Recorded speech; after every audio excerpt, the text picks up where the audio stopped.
Beautiful people, good morning and welcome to JKSSB online tutorial. मैं हूं सतीश और start करते हैं हमारे आज का daily current affair and static GK lecture for you upcoming JKPSI and other competitive exam. Alright, so आज के लेक्चर का हमारा पहला इंपॉर्टेंट क्वेश्चन है कि बताइए, रिसेंटली न्यूज में आपको की चीज देखने को मिली, इसका नाम था पीएम वानी। पीएम वानी की फुल फॉर्म है प्रधानमंत्री wifi access network inter surface. ठीक है, ये जो स्कीम है पीएम वानी, ये किससे रिलेटेड है, क्वेश्चन में ये पूछा गया है। ठीक है, अब रिसेंटली न्यूज का मतलब अभी जो न्यूज में थी, तो इसका जो आंसर है that is expansion of public wifi services. ठीक है, क्या है? Expansion of public wifi services. ठीक है, यही मेन स्कीम का एम है। स्कीम कौन सी? पीएम वानी। ठीक है, इसका मेन मकसद यही है कि जितने भी इंटरनेट सर्विसेज जो हैं कंट्री में, वहां पे पब्लिक वाईफाई सर्विसेज को एक्सपेंड किया जाए, सो दैट कि मतलब जो लोग हैं, ठीक है, वो इस पब्लिक वाईफाई का बेनिफिट जो है वो उठा सके। उसके बाद अगला जो क्वेश्चन है पूछा गया है, बताइए which ministry recently launch the digital crop survey system. मतलब डीसीएस सिस्टम जो है वो कौन सी मिनिस्ट्री ने लॉन्च करा है? तो इसका जो आंसर है that is ministry of agriculture. Ministry of agriculture and farmers welfare. क्या है? Ministry of agriculture and farmers welfare. ठीक है, उसके बाद अगला जो क्वेश्चन है पूछा गया है कि बताइए, recently India signed the letter of intent, जिसे शॉर्ट में एलओआई भी बोल सकते हैं आप लोग, for the green and digital shipping corridor with which country. मतलब कहने का, इंडिया ने किस कंट्री के साथ लेटर साइन करा है ग्रीन डिजिटल शिपिंग कॉरिडोर के लिए? तो इसका जो आंसर है दैट इज सिंगापुर। क्या आंसर है? सिंगापुर। ठीक है, अगला जो क्वेश्चन है पूछा गया है कि बताइए, which ministry recently launch the initiative called Baalpan की कविता। वालपन की कविता जो इनिशिएटिव है, ये किस मिनिस्ट्री ने लॉन्च करा है, क्वेश्चन में ये पूछा गया है। तो इसका जो आंसर है that is ministry of education. Ministry of education ने इस इनिशिएटिव को लॉन्च करा है। ठीक है, उसके बाद नेक्स्ट जो क्वेश्चन है, अच्छा एक चीज मैं और बताना चाहता हूँ, सॉरी, ये जो प्रोजेक्ट है ये एक इनोवेटिव प्रोजेक्ट है जो मिनिस्ट्री ऑफ एजुकेशन ने लॉन्च करा है, वालपन की कविता। और इसका मेन मकसद यही है कि इंडियन पोइम्स, ठीक है, उसको रिवाइव किया जाए, मतलब उसे फिर से जिंदा किया जाए, मरा नहीं है, मतलब कम हो गया, उसको रिवाइव किया जाए, रिस्टोर किया जाए, किसके अंदर? यंग लर्नर्स के बीच में। तो इसीलिए ये इनिशिएटिव जो है मिनिस्ट्री ऑफ एजुकेशन ने स्टार्ट करा है। उसके बाद अगला जो क्वेश्चन है पूछा गया है, बताइए which is the first state in India to establish senior citizen commission. Most important question है, याद रखना। कौन सी पहली स्टेट है इंडिया में जिसने सीनियर सिटीजन कमीशन को एस्टेब्लिश करा है? तो आंसर है इसका केरला। क्या आंसर है? केरला।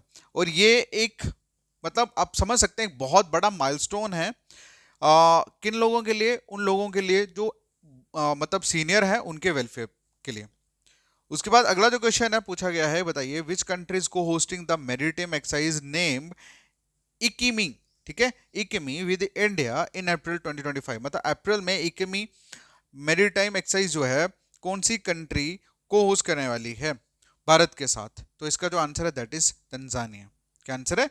तंजानिया। तो इसमें बेसिकली इंडियन नेवी जो है वो पार्टिसिपेट करने वाली है। अफ्रीका इंडिया जो की मेरिटाइम मैनेजमेंट है वो करेगी अफ्रीकन नेशंस के साथ। तो इसका जो आंसर है दैट इज इकिमी। इकिमी का मतलब होता है यूनिटी। ठीक है, ये एक संस्कृत वर्ड है और जिसका मेन मकसद यही है कि नेवल कॉपरेशन को स्ट्रेंथन किया जाए एक दूसरे के साथ मिलकर। उसके बाद अगला जो क्वेश्चन है पूछा गया है, बताइए which state government adopt transplantation of human organs and tissues act in March 2025। तो कहना है मतलब ये कि कौन सी गवर्नमेंट ने अडॉप्ट करा है transplantation of human organs and tissues act in March 2025। तो कौन सी स्टेट गवर्नमेंट ने करा है? तो आंसर है इसका तेलंगाना। ठीक है, क्या आंसर है? तेलंगाना। नेक्स्ट जो क्वेश्चन है पूछा गया है कि बताइए Nagarjuna Sagar Shri xylem tiger reserve जो है वो कौन सी स्टेट में लोकेटेड है? ठीक है, इसे शॉर्ट में एनएसटीआर भी बोल सकते हैं आप लोग। तो इसका जो आंसर है दैट इज आंध्र प्रदेश। कहाँ पे? आंध्र प्रदेश में।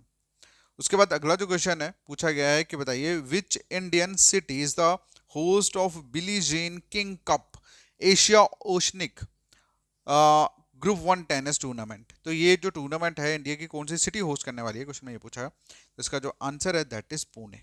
क्या आंसर है? पुणे।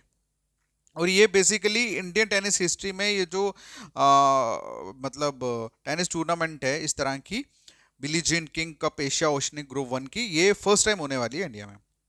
तो इसका जो अगला जो क्वेश्चन है पूछा गया है कि बताइए Why, what percent central government increase the salary allowances and pensions of MP and former MPs? तो कितने परसेंट का इंक्रीमेंट जो है वो हुआ है सैलरी और अलाउंसेस में इंडिया के पीएम्स या फॉर्मर पीएम्स के पेंशंस में? इसका आंसर आप लोग करोगे कमेंट सेक्शन में, ठीक है? This is the revision question for you.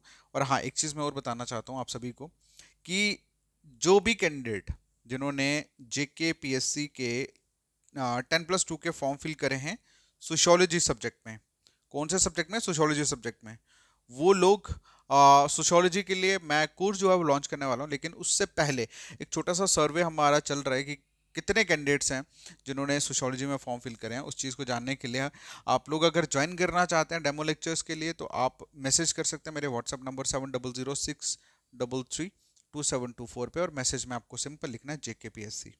जैसे जेकेपीएससी लिखेंगे आपको एक लिंक आएगा, लिंक आपको फिल करना है, फॉर्म फिल करना है, देन उसके बाद हम खुद ही आपको सारी डिटेल जो है वो फॉरवर्ड करेंगे आपके व्हाट्सएप नंबर पे, ठीक है? एक चीज़ और मैं कहना चाहता हूँ कि हमारी बुक जिसमें जेकेएसएसबी के 2015 से लेकर 24 तक के सारे पेपर्स अवेलेबल हैं और साथ ही साथ 5000 सब्जेक्ट वाइज एमसीक्यू जो है वो अवेलेबल है।